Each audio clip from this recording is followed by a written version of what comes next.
मानवी, present ma'am. Arpita, present ma'am. Seema, Jyoti, present ma'am. Geeta. आज 2-3 दिन हो गए, गीता स्कूल क्यों नहीं आ रही है? दीदी गीता की शादी हो गई है, इसलिए वो स्कूल नहीं आ रही है। उसने मुझसे कहा था कि मैं ये बात किसी से ना कहूँ। क्या अभी तो उसकी उम्र पढ़ने लिखने की है? इतनी छोटे से उम्र में वह लोग उसकी शादी कैसे कर सकते हैं? उन लोगों को पता नहीं कि बाल विवाह अपराध है।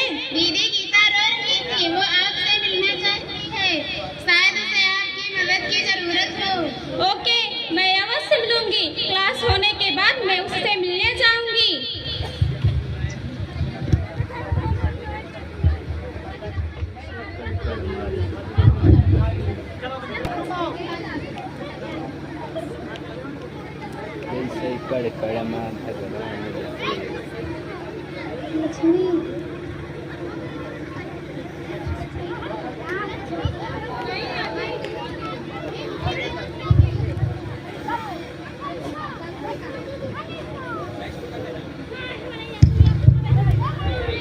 गीता, तुम ठीक तो हो? दीदी सब खत्म हो गया दीदी, मेरा भविष्य खराब हो गया दीदी। अब मैं क्या करूं? कल मेरा गौना होने वाला दीदी। मैं ससुराल नहीं जाना चाहती, मुझे इस मुसीबत से बचा लो दीदी। गीता, चिंता ना करो, मैं हूँ ना, सब संभाल लूंगी। ओके, अब रोना बंद करो। कल मेरा गौना कर देंगी दीदी। मैं ससुराल नहीं जाना चाहती, मैं भी पढ़ाई करना चाहती हूँ दीदी। मुझे इस मुसीबत से बचा लो दीदी। गीता, शांत हो जाओ। मैं कल सही समय से तुम्हारे पास आ जाऊंगी और उन लोगों को समझाऊंगी कि अभी इसके पढ़ने लिखने का वक्त है और वो लोग मान जाएंगे, सब ठीक हो जाएगा। गीता, मैं कल मिलूंगी। Okay, bye. पता नहीं है कृति दीदी अब तक क्यों नहीं आई। इतनी मुश्किल से घर वालों से छुप करके उनको सारी बातें बताई थी। अगर आज वो टाइम से नहीं आई तो आज मेरा गौना हो ही जाएगा।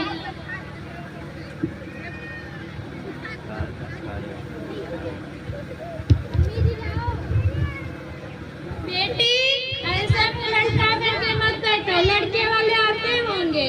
माँ कम से कम तो मुझे समझ, मैं तो सिर्फ 12 वर्ष की हूँ। तो लड़कियां हर वर्ष नहीं, मिनट और सेकंड से बड़ी होती हैं। तुम्हारे पिताजी मुझे इसी उम्र में लाए थे। माँ वो वक्त कुछ और था माँ, और ये वक्त कुछ और है माँ। तो लड़कियों का वक्त ना कभी बदला है और ना कभी बदलेगा। पर मैं अभी जो पढ़ाई करना चाहती हूँ, कुछ करना चाहती हूँ, उसका क्या?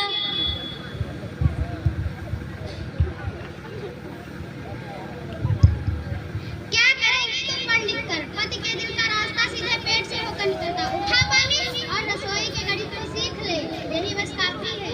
उस लड़के की मुझसे 2 गुनी है। हाँ है तो, घर तजुर्बे से चलता है, औरतों के बकबक करने से नहीं चलता है। वो नशा करता है, दारू पीता है, मैं उसके साथ नहीं रह सकती माँ। नादान लड़की, अब तू अपने पति को सिखाएगी कि घर कैसे चलेगा। अपनी आवाज अपनी माँ की तरह पल्लू के नीचे रख ले और ससुराल जाने के लिए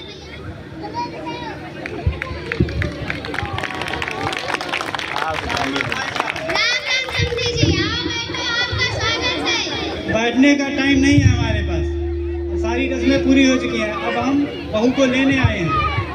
हम बहू को लेने आए हैं। अपनी बेटी की विदाई के लिए तैयार हो जाओ। माँ मैं नहीं जाना चाहती, नहीं जाना चाहती मैं। ये तुम्हारी बेटी क्या कह रही है? अरे आप चिंता ना करें, नादान बेटी है, अभी आपके साथ विदा कर दूंगा। चल चल मेरे साथ। दीदी मुझे इस मुसीबत से बचा लो दीदी। तुम घबराओ मत, कोई तुम्हें नहीं ले जाएगा। आप ये गौना नहीं करवा सकते। गीता भी बालिग नहीं हुई है, सिर्फ 12 साल की है वो भी। लड़की सयानी हो चुकी है, अब अगर वो खुद चाहे तो यहाँ नहीं रह सकती। एक गीता का ही घर है, वो यहीं पर रहेगी। है नहीं था, अब वो अपने पति के घर रहेगी। पति के घर अजीब है ना, शादी होते ही लड़की अपने घर से पराई हो जाती है। जिस घर के लिए वो पराई होती है, वहाँ घर उसे कभी अपना बना ही नहीं पाता। मैं तुम्हारे हाथ जोड़ती हूँ, भगवान के लिए जिंदा तरीका हो, इसके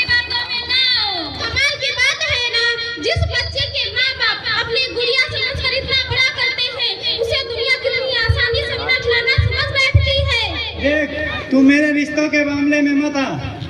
तो क्या गलत कह रही हूँ मैं? गीता पढ़ना चाहती है, कुछ करना चाहती है। लड़कियां तो सिर्फ रसोई के लिए होती हैं। और तुम्हारी जैसी सोच रखने वाले सिर्फ गटर में अच्छे लगते हैं। ए नादान लड़की, तू 4 किताबें क्या पढ़ ली? तू हमें कानून सिखाएगी? मेरे सर पर ना चढ़, समझी?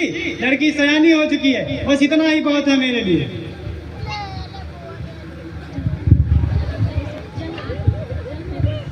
चल मेरे साथ।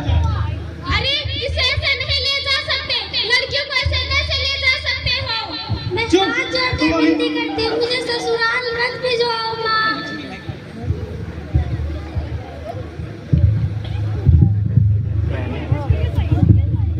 चुप, तू अभी बच्ची है, तू इस बीच में ना पड़।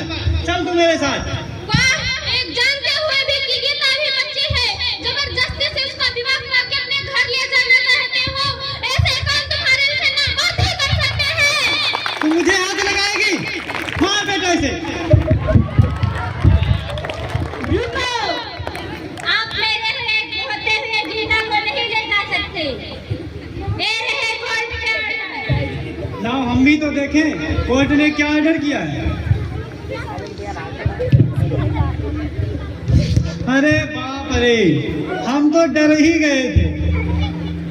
ये हमारा गांव है, यहाँ पर हमारे कानून चलते हैं, कोर्ट का ऑर्डर नहीं चलता है।